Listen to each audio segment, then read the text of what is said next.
À votre avis, jusqu'où une sonde moderne peut-elle s'enfoncer dans l'espace en 44 ans? Qu'est-ce qu'il verra au-delà des environs de la Terre et quel danger rencontrera-t-il sur sa route? Nous connaissons la réponse à la première question. À ce stade, un engin non piloté, créé à la fin du siècle dernier, peut parcourir en moins d'un demi-siècle environ 11 milliards de miles, une distance inimaginable selon les normes terrestres. Voyager 2 l'a clairement prouvé en traversant pendant des années les ténèbres de l'univers. Vous ne devinerez pas combien de mystères le petit éclaireur spatial a révélé pendant son voyage. Équipé de nombreux instruments de recherche scientifique, Voyager 2 a offert aux astronomes une description détaillée de son parcours héroïque, tracé à travers les ronces vers les étoiles lointaines. Par où devrions-nous commencer? Probablement par les données recueillies par la sonde à l'intérieur du système solaire. Et les télescopes high-tech, pourriez-vous rétorquer? Ils observent depuis longtemps les planètes voisines et transmettent régulièrement des informations utiles sur ces objets. Oui, mais leur activité n'est pas comparable à celle d'une sonde proche d'un corps céleste. Dans le second cas, les informations reçues sont beaucoup plus informatives. D'où la mission Voyager 2 a-t-elle été lancée? Elle a commencé depuis l'énorme Jupiter qui, s'il le voulait, pourrait engloutir toutes les planètes du système solaire. Bien sûr, nous savions déjà que notre système planétaire est composé d'objets rocheux du groupe terrestre et de géantes gazeuses. Nous avions aussi appris les anneaux glacés de Saturne et les ouragans mondiaux de Jupiter. Mais ce n'étaient en hâte que des fragments d'informations, des lacunes que Voyager 2 s'est chargé de combler, ainsi que son frère jumeau curieux, Jupiter. Voyager 2 a commencé à envoyer des images de Jupiter vers la Terre le 24 avril 1979. Les premières images montraient l'atmosphère agitée du géant gazeux. Grâce à la série de photos, les astronomes ont créé un court-métrage et approfondi leur compréhension de la circulation atmosphérique. Contrairement à Voyager 1, la deuxième sonde s'est retrouvée très près des satellites de Jupiter, Io et Europe, captant le moment de leur rapprochement. En conséquence, nous avons obtenu des images étonnantes du vaste système de Jupiter, y compris une image claire de son satellite Callisto, ainsi que de Ganymède, Europe et Io. Et Amalthée. Au point le plus proche de Jupiter, Voyager 2 s'est trouvé le 9 juillet 1009, 179 à une distance de 4785 miles. Depuis là, la sonde a envoyé des données récentes sur les nuages de la planète. 4 satellites et le système d'anneaux ont été redécouverts et 17 000 nouvelles images issues des caméras des deux voyagers ont été obtenues. Les astronomes ont cartographié au moins 80% des surfaces de Ganymède, Callisto et Saturne. Au final, Voyager 2 a en quelque sorte répété la mission photographique de son prédécesseur, surpassant ce dernier concernant Saturne. La rencontre de la sonde avec la 6e planète du système solaire a eu lieu le 22 août 1981, 2 ans après que l'appareil ait quitté Jupiter et envoyé sur Terre la première image du satellite saturnien JAPET. Lorsque Voyager 2 est passé près de Saturne, il a été confirmé que l'épaisseur de ses anneaux était d'environ 980 pieds. Mais il s'agit d'une valeur très moyenne, car à certains endroits, ce paramètre n'atteint que 10 à 100 mètres. Pendant son séjour près de la planète, la sonde a traversé les anneaux de Saturne à une vitesse de 8 miles par heure. Cela s'est produit très rapidement, en quelques secondes. Lors de la manœuvre risquée, de nombreuses particules de poussière ont frappé le corps métallique de l'engin spatial, laissant des traces de plasma. Voyager 2 a également capturé les satellites de Saturne, Hyperion et Saturne, Encelade, Thétis, Phobé, et récemment découvert Hélène de List et Calypso-Uranus. Les 2 missions principales étant accomplies, la retraite semblait proche, mais les scientifiques ont décidé autrement. Les ingénieurs ont envoyé le vaisseau vers Uranus, ouvrant aussi la voie à un vol vers Neptune. Mais avant cela, Voyager 2 a étudié attentivement Uranus, fantomatique et lointaine de la Terre, pendant 5 heures et demie. La sonde est devenue le premier appareil créé par l'homme à avoir survolé cette planète. Les observations d'Uranus ont débuté le 4 novembre 1985. Les premiers signaux de la sonde sont parvenus sur Terre en environ 2 heures et demie. À quelle difficulté Voyager 2 a-t-il été confronté lors de l'étude de cet astre? Le principal problème est le manque de lumière. La planète glacée en reçoit 400 fois moins que la Terre. Le passage le plus proche d'Uranus a eu lieu le 24 janvier 1986 à environ 50 640 miles. Quelle découverte majeure Voyager 2 peut-il revendiquer dans cette région? La sonde a découvert 10 nouveaux satellites, nommés d'après des personnages des tragédies de Shakespeare et Bach. Portia, Juliette, Rosalinde, Belinda, Desdemone, Cordelia, Ophélie et Bianca. J'ai découvert 2 nouveaux anneaux en plus des 9 déjà connus et j'ai enregistré un champ magnétique incliné à 55 degrés et légèrement décalé. Centre. Voyager 2 a aussi transmis d'impressionnantes images des principaux satellites d'Uranus. Après sa rencontre avec la planète le 14 février 1986, le vaisseau spatial a effectué à mi-chemin sa seule manœuvre gravitationnelle, la plus grande et la plus significative jamais réalisée. C'était nécessaire pour Voyager 2 afin de tracer une trajectoire vers Neptune. Neptune. La sonde a approché Neptune le 25 août 1989. Pour cela, Voyager 2 a parcouru environ 9980 miles, survolant les nuages des planètes géantes, s'en approchant au plus près lors des 4 passages effectués en s'approchant d'elle. Pendant ce temps, le vaisseau spatial n'a pas cessé de travailler avec minutie. Par exemple, il a découvert 6 nouveaux satellites et 4 anneaux. Neptune lui-même s'est révélé être une véritable boîte à surprises. En particulier, il s'est avéré que sa surface est loin d'être calme. Des vents infernaux y soufflent en permanence à des vitesses d'environ 60 miles, soit 110 km/h. Et c'est la valeur la plus basse. Car la vitesse des courants atmosphériques de certaines tempêtes stables sur Neptune est la plus élevée du système solaire, atteignant jusqu'à 2400 km/h. La sonde a-t-elle trouvé des informations sur l'atmosphère de Neptune? Les instruments ont montré que l'élément le plus répandu est l'hydrogène, bien que du méthane soit également présent dans l'atmosphère, donnant à Neptune sa jolie teinte bleue. Sur les images, on distingue clairement 3 énormes structures, probablement des ouragans, la grande et la petite tache sombre, ainsi que le scooter. Voyager 2 a aussi photographié les 2 tiers du plus grand satellite de Neptune, Triton, le corps le plus froid du système solaire, ainsi qu'un cryovolcan projetant de l'azote à la surface. Les images fascinantes de l'hémisphère sud de Neptune ont montré aux observateurs de l'agence spatiale un paysage étrange, dont le relief rappelle un melon barbu. Le point culminant de la mission Voyager 2 dans cette région a été un survol triomphal autour de Neptune. Il convient de noter qu'après l'étude de cette planète lointaine, la sonde a continué à fonctionner pleinement, pendant de nombreuses années. Par exemple, en 2011, sur ordre du Centre, il est passé à des moteurs alternatifs responsables du système de navigation.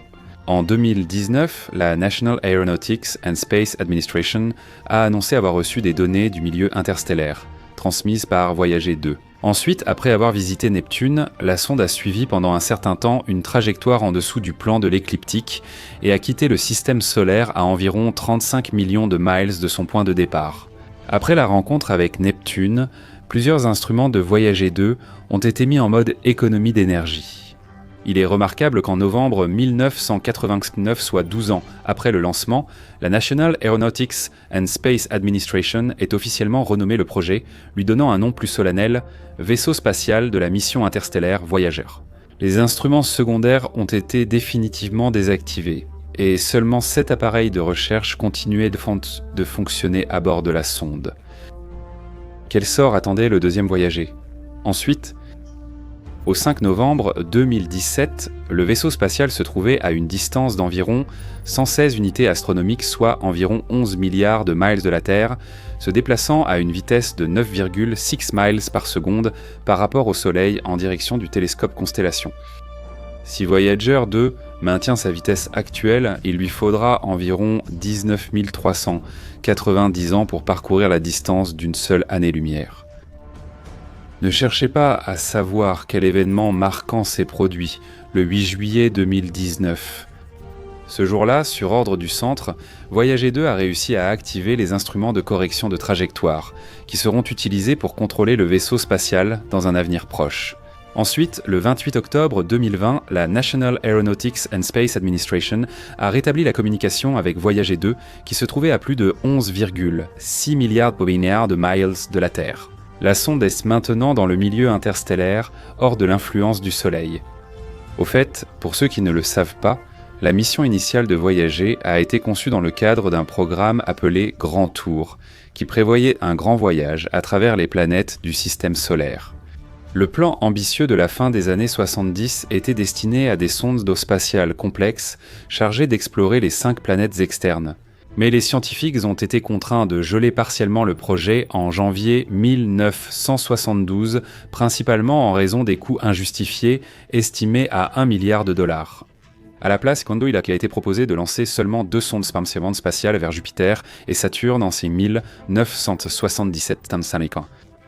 Les 2 sondes PANS ont été spécialement conçues pour étudier les 2 géantes gazeuses, et elles étaient bien plus adaptées que leurs prédécesseurs, Pioneer 10 et 11 lancés en 1974. Les concepteurs ont suggéré que si le premier Voyager réussissait, le second serait envoyé vers Uranus et Neptune. Cela a été fait grâce à des manœuvres gravitationnelles, ce qui s'est produit ensuite. Chacun des 2 vaisseaux spatiaux était équipé d'une caméra couleur à balayage lent afin de prendre des images des corps célestes et de leurs satellites. Les appareils avaient aussi de nombreux instruments pour capter des données magnétiques, atmosphériques, satellitaires et d'autres informations sur les planètes et leurs satellites. Les 2 vaisseaux spatiaux étaient basés sur les anciens modèles Mariner.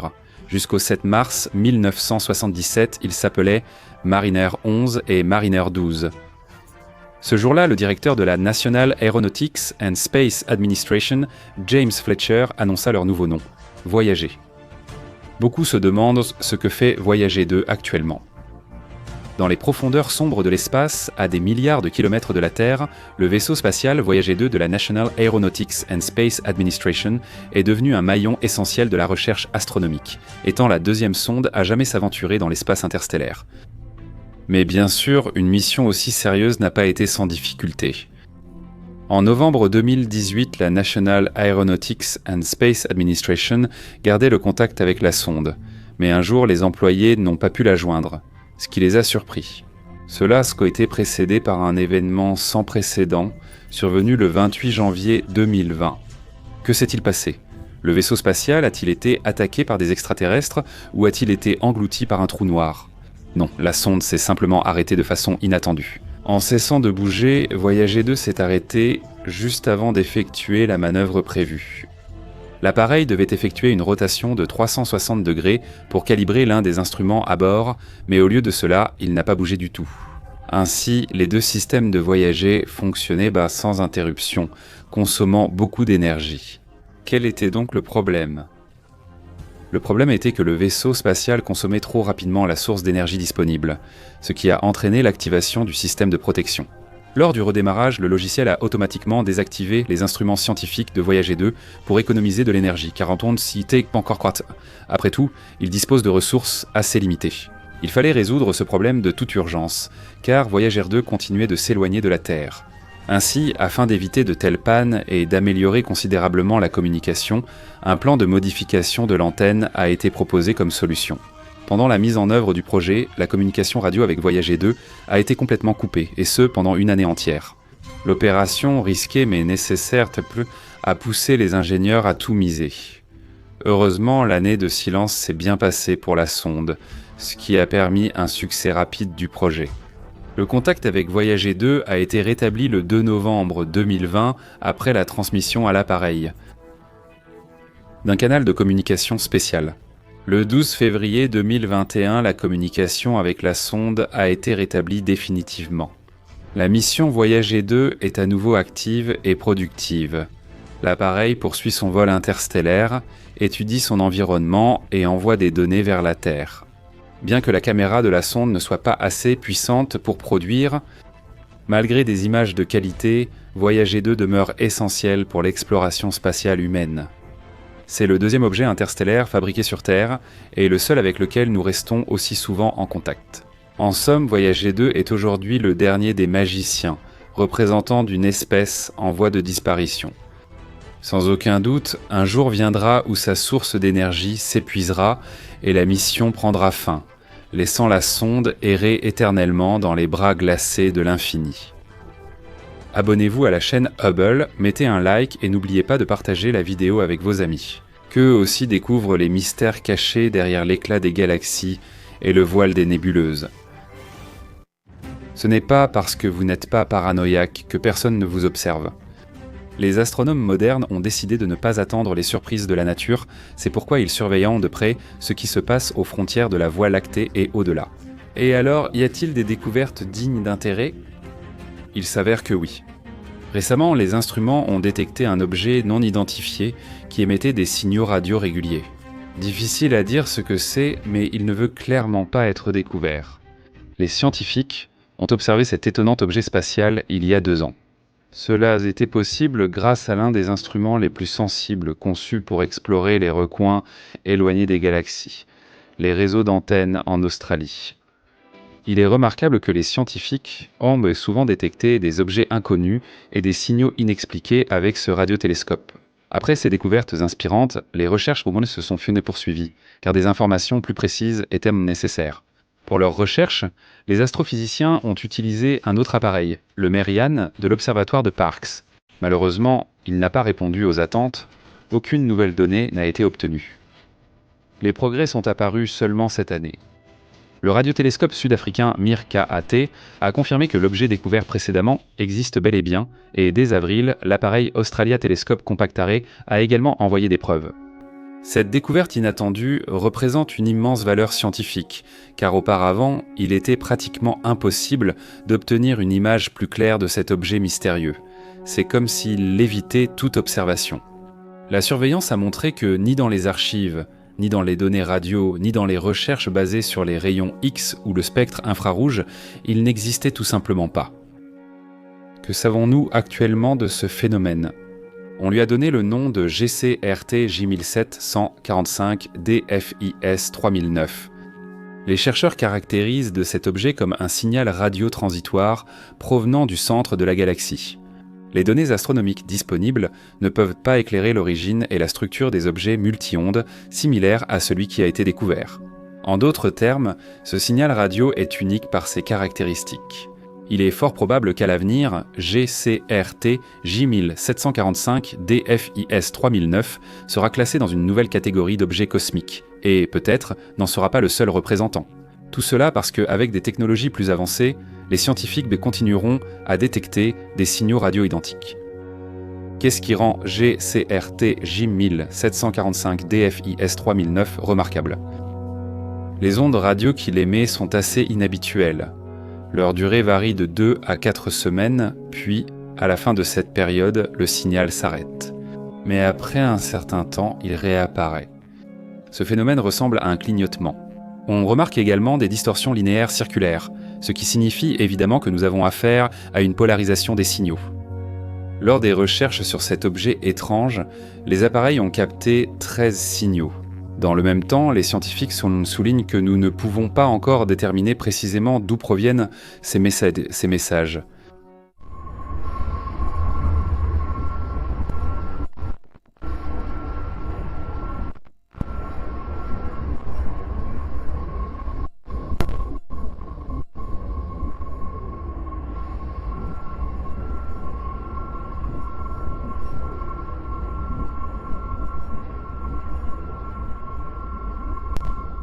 Seule certitude, ce n'est pas un pulsar avec un champ magnétique très puissant.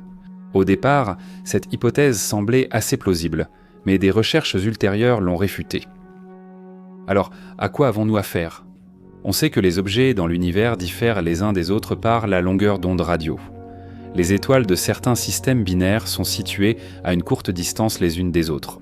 Si GCRT J1745 3009 avait été l'un de ces corps célestes, les scientifiques auraient vraiment pu le découvrir bien plus tôt.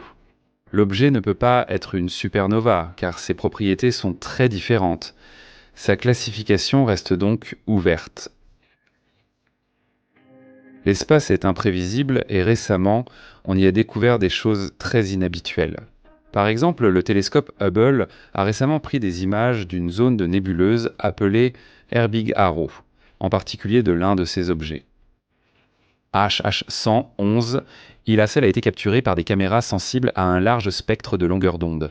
La formation du secteur Herbig-Haro a été favorisée par de jeunes étoiles très actives, qui émettent parfois des gaz ionisés à des températures très élevées. Cela fait que les atomes perdent leurs électrons et deviennent électriquement chargés. Que se passe-t-il ensuite? Le gaz ionisé entre en collision avec les nuages interstellaires, composés d'autres gaz et de petites particules. Ces processus se produisent près des jeunes étoiles et se caractérisent par des vitesses inimaginables. Que nous apporte l'analyse de ces informations? Ainsi, les scientifiques ont pu découvrir comment la région des objets de Herbig-Haro est apparue et aussi observer des phénomènes dont la durée de vie est extrêmement courte, seulement quelques milliers d'années.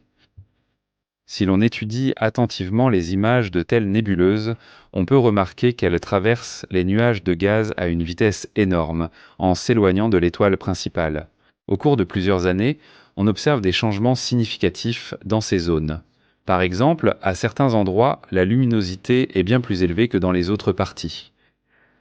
L'une des caméras du télescope Hubble possède une grande sensibilité, ce qui lui permet de détecter même de petites ondes, invisibles à l'œil nu.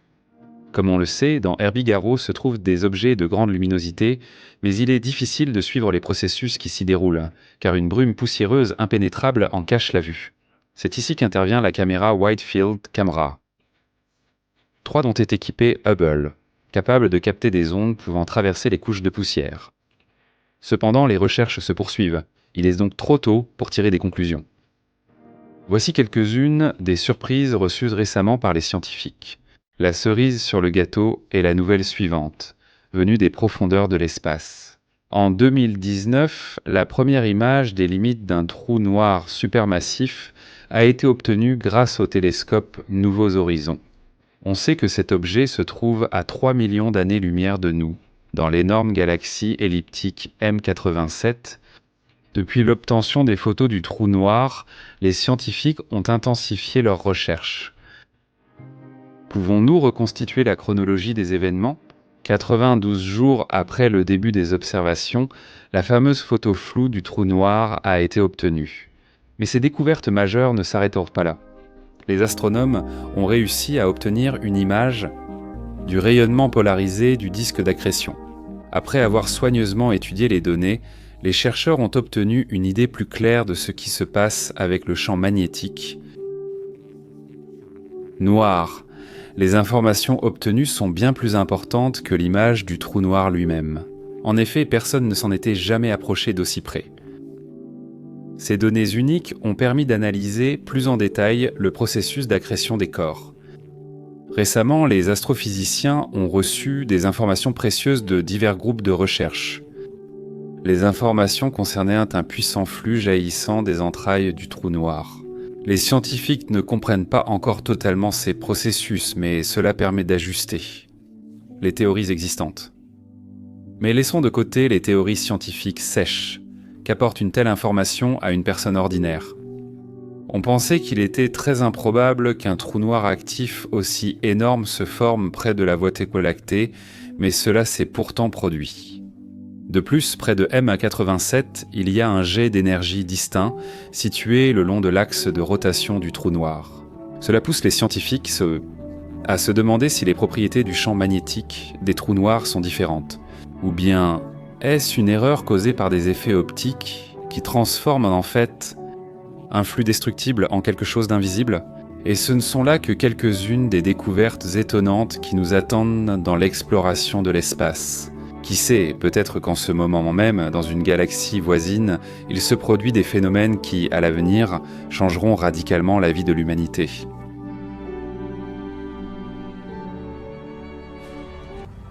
Nous vivons à l'ère de l'exploration spatiale active, mais le processus est considérablement freiné par la lenteur des progrès par rapport à l'augmentation des désirs de savoir de l'humanité. Rappelez-vous les sondes qui ont jamais été envoyées vers les planètes du système solaire. Lesquels vous viennent à l'esprit en premier?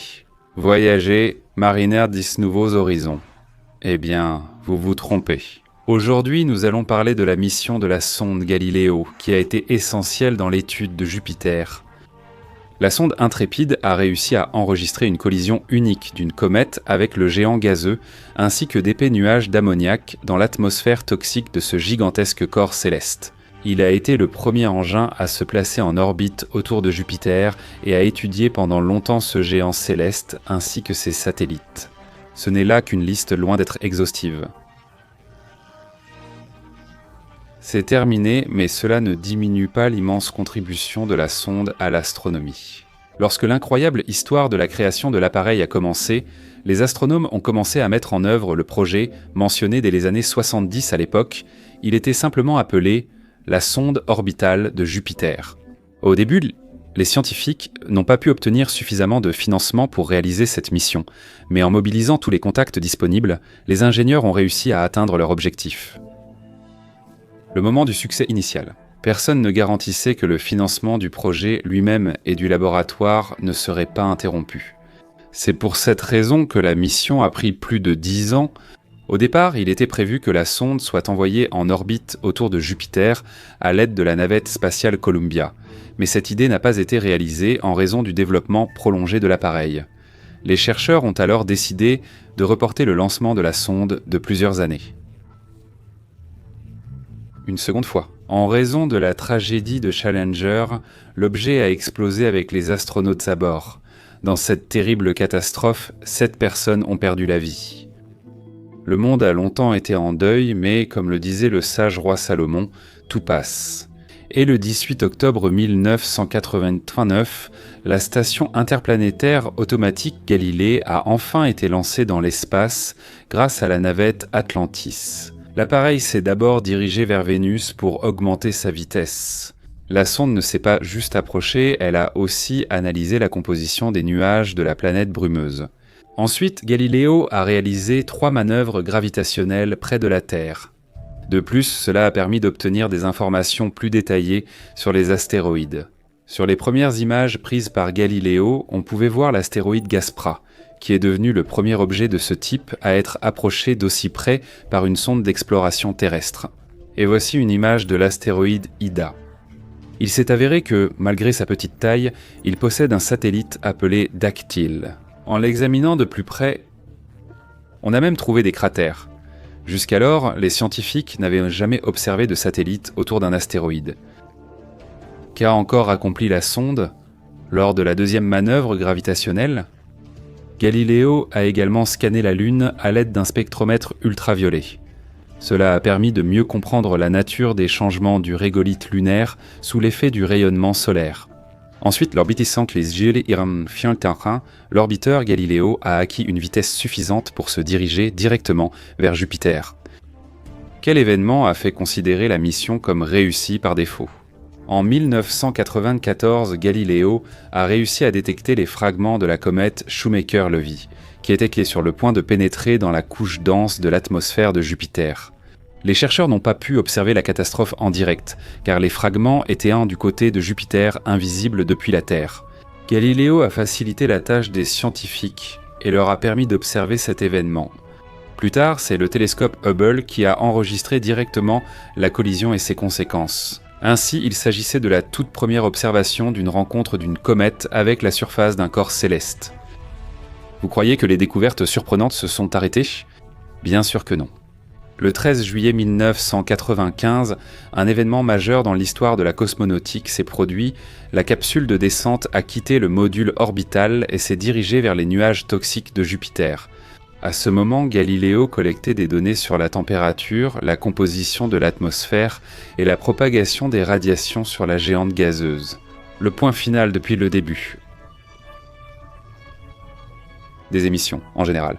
Environ 60% du rayonnement total a été reçu par l'appareil en seulement 1 heure de collecte de données, alors qu'il se trouvait à une courte distance de la planète. Mais ce n'est pas le seul problème. Des décharges électrostatiques ont aussi perturbé le fonctionnement normal de l'appareil. Il était impossible de savoir à l'avance à quel point la menace était grande et comment cela affecterait le fonctionnement de la sonde. Tout s'est décidé sur place. Ainsi, en décembre 1995, Galilée est passé à très faible distance du satellite de Jupiter Io, dont la gravité a contribué à placer la sonde sur l'orbite souhaitée. L'engin orbital a alors reçu les signaux de la sonde de descente, qui s'était retrouvée dans l'atmosphère du géant gazeux. Moins d'une heure plus tard, les astronomes et scientifiques ont pu s'assurer que la sonde était entièrement opérationnelle et capable de collecter sans encombre les données obtenues grâce à la surveillance de l'atmosphère jovienne. Les scientifiques ont poussé un soupir de soulagement, car leur travail acharné de plusieurs années n'avait pas été vain.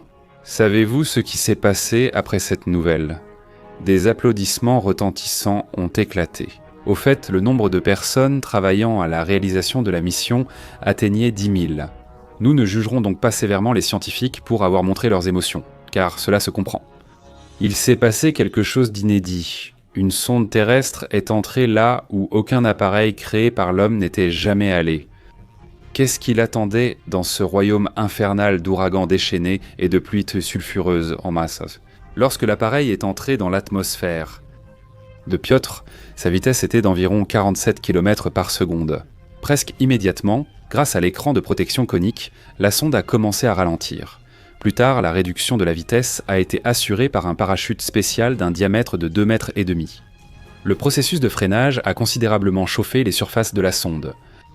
La température de la couche spéciale de plasma recouvrant l'écran de protection atteignait 14 000 degrés Celsius. Les valeurs des forces aérodynamiques agissant sur le petit appareil étaient extrêmement élevées. Ce sont des valeurs records et, on peut dire, limite pour un module d'atterrissage ayant jamais pénétré dans l'atmosphère d'une planète. Avant d'ouvrir le parachute, la sonde a largué le carénage arrière et les fragments restants de l'écran de protection. Cela s'est produit à une distance d'environ 18 km du bord de la couche nuageuse. Ensuite, pendant tout le temps restant, l'appareil a continuellement recueilli des données sur l'atmosphère de Jupiter et les a transmises au module orbital. En conséquence, la sonde a traversé une couche de l'atmosphère composée de petites particules de glace et d'hydrosulfure, ainsi qu'une accumulation de nuages apparemment constitués d'ammoniac gelé. On a découvert que l'atmosphère de Jupiter contenait moins d'eau que prévu avant la mission. Plus tard, les scientifiques ont pensé que l'appareil avait juste atterri dans une zone plus sèche que le reste de la planète. Une telle zone est également appelée un point chaud. L'année dernière, maintenant sur l'ICAN, la National Aeronautics and Space Administration a confirmé cette théorie en s'appuyant sur les données de la sonde Juno qui a commencé à étudier Jupiter après Galiléo. Très probablement, les éléments chimiques et les substances dans l'atmosphère de la géante gazeuse ne sont pas suffisamment bien mélangés entre eux, c'est pourquoi leur concentration varie selon l'endroit. Comment peut-on évaluer le voyage désespéré d'une fragile sonde terrestre dans l'atmosphère de Jupiter ?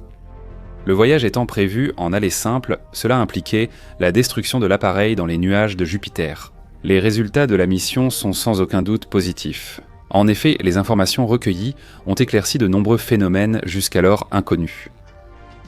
Des recherches supplémentaires sur la planète géante gazeuse pourraient nous fournir plus d'informations sur les premières périodes de l'existence du système solaire. Jupiter a probablement été formé en premier, avec une composition incluant des particules de poussière et de gaz non absorbées par le Soleil.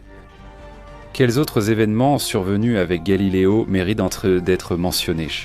Au cours du vol, la sonde a été confrontée à un phénomène tel que la foudre. Elle n'est pas si fréquente sur Jupiter, mais sa puissance est incommensurablement élevée. Et si l'on ajoute à cela une vitesse du vent de 640 km/h, on obtient un tableau assez effrayant. Les éclairs joviens se forment sous l'effet de zones chaudes encore non détectées, situées. La sonde a aussi détecté une ceinture de radiation intense, inconnue de la science, située à environ 50 000 km au-dessus des nuages, avec un niveau de radiation bien plus élevé que les autres ceintures. Les scientifiques ont découvert des ions d'hélium, dont l'origine n'a pas pu être déterminée. L'appareil a cessé de collecter des données après être entré dans une couche turbulente avec une température d'environ 153 degrés Celsius et une pression de plus de 20 bars. Il est probable que l'atmosphère, composée principalement d'hydrogène et d'hélium, ait pénétré à l'intérieur de l'appareil, c'est-à-dire que la sonde a perdu son étanchéité. Ainsi s'est terminée la courte mais fructueuse existence de la sonde d'atterrissage. Pendant ce temps, le module orbital Galileo s'est déplacé sur une orbite hautement elliptique, devenant ainsi un satellite artificiel de Jupiter. Quoi qu'il en soit, la sonde a surmonté des difficultés incroyables sur son parcours, a fourni des données précieuses sur l'atmosphère de Jupiter et a obligé les scientifiques à réfuter de nombreuses théories établies. Observez les captures d'écran affichées actuellement, ce sont des statistiques YouTube. Que signifient-elles ? Actuellement, 57% des spectateurs de cette chaîne ne sont pas abonnés. C'est là la véritable essence de mon message pour vous. Donc pour ne pas perdre Hubble de vos abonnements, il vous suffit simplement de cliquer sur ce bouton rouge, qui ressemble à ceci et qui se trouve juste en dessous de cette vidéo. La loi de l'univers est simple. Elle est très importante pour moi. Plus il y a de spectateurs, plus ils regardent et mettent des likes, plus vite une nouvelle vidéo méga captivante sortira. À bientôt.